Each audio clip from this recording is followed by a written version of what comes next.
السلام علیکم دوستو آج کی ویڈیو میں آپ کو ایک ایسی دعا بتاؤں گا جسے آپ کہہ سکتے ہیں کہ یہ مشکل وقت میں مانگنے والی دعا ہے۔ یہ دعا ایسی ہے کہ جب آپ کے دنیاوی اسباب ختم ہو جائیں تو آپ اس دعا کا سہارا لے سکتے ہیں۔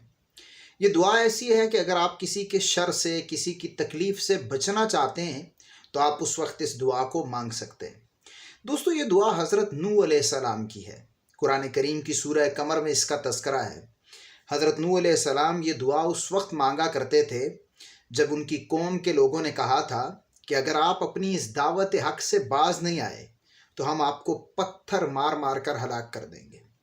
دوستو وہ دعا کیا ہے؟ وہ دعا یہ ہے کہ انی مغلوب فانتصر، کہ اللہ میں مغلوب ہو گیا ہوں، میں عاجز آ گیا ہوں، تو میری مدد فرما۔ اس کے شروع میں آپ اللہم یا ربی کے لفظ کا اضافہ بھی کر سکتے ہیں۔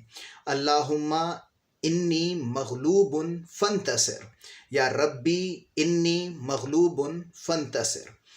دونوں دعائیں میں ڈسکرپشن میں لکھ دوں گا تاکہ آپ اسے کاپی کر کے آسانی سے پڑھ سکیں۔ اس ویڈیو کو لازمی شیئر کیجیے گا۔ ملیں گے اگلی ویڈیو میں۔ السلام علیکم ورحمۃ اللہ وبرکاتہ۔